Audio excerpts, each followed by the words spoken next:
皆さんこんにちは。制作過程を3つの動画に分け完成までを収録しているプラモの時間へようこそ。今回は青島アンバサダーとしての制作で S15 シルビアを制作していきます。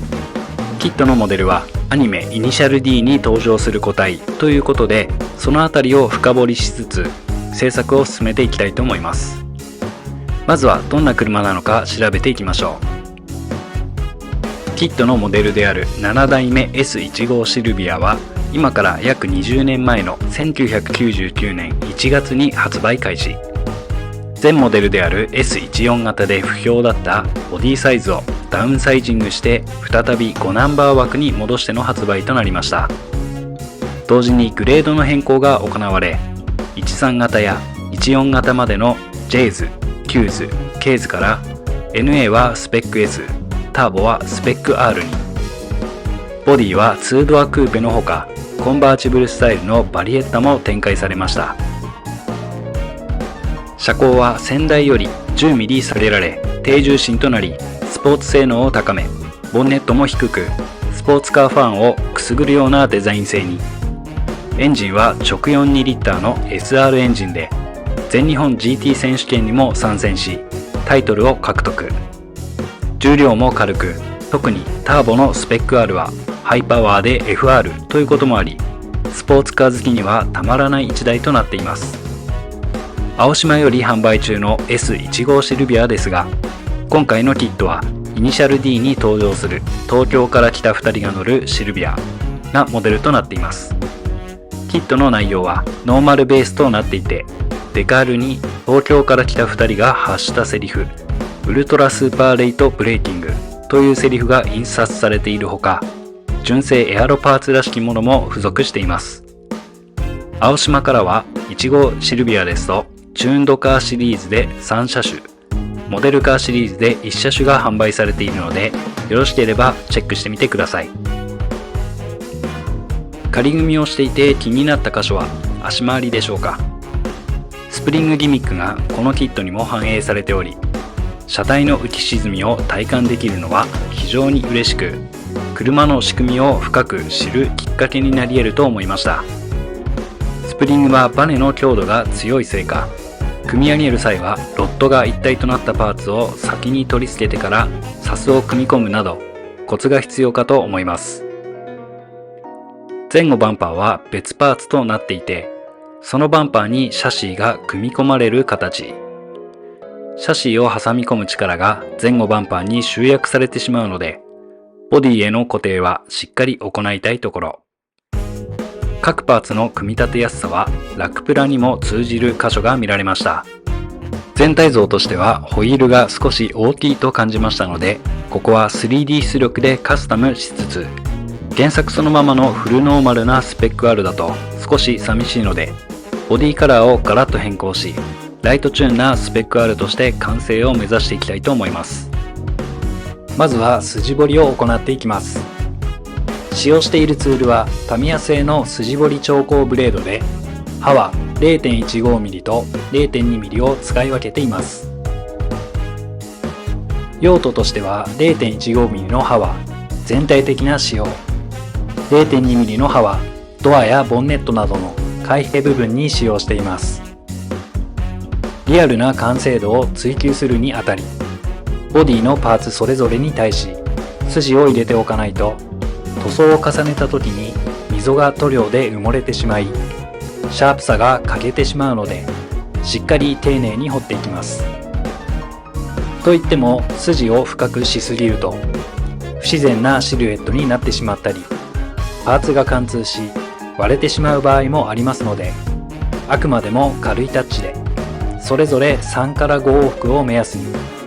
なおかつボンネットやドアなどの開閉パーツ部分は他の部分との差を明確につけるため 0.2mm の調光ブレードを使い、太めのラインにし、リアルさを意識しながら丁寧に彫っていきます。続いて画像の赤矢印部分のパーティングラインを削る作業となります。模型メーカーがプラモデルを製造する過程で金型同士を合わせてパーツを成形しているので、どうしても付着してしまうのがパーティングラインやバリですが、これを消すのと消さないのでは仕上がりに大きく影響してきます。パーティングラインの確認方法としては、ボディやパーツを手に取り、実際に指で触ってみること。カーモデルの場合は、ボディを真上から見た際、左右対称的に縦にラインが入っていることが多く、バンパー周辺は特に頑固なラインになっていることが多いです。作業手順としては、320番のタミヤのペーパーヤスリで水をつけながら削り取り除いていきますが、取り除く際の注意点として、実車にある細かなプレスラインもありますので、その部分まで削ってしまわないよう注意しつつ取り除いていきます。320番で取り除いたら、ヤスリの番手を上げつつ1500番まで仕上げ、塗装に向け準備しておきます。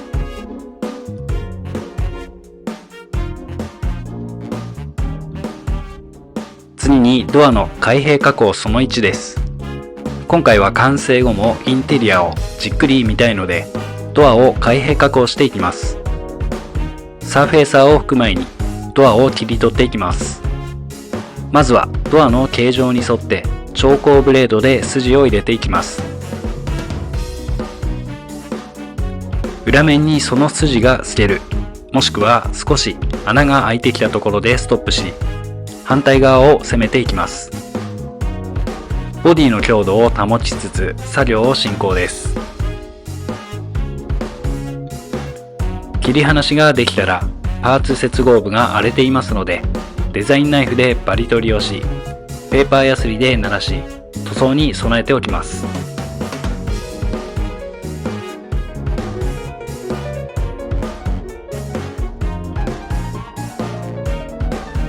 続いて本塗装をする前の下地として、ガイアノーツのサーフェイサーエボホワイトを拭いていきます。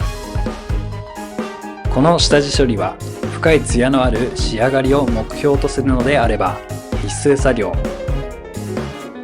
パーティングラインを消すためにボディ表面を削ったり、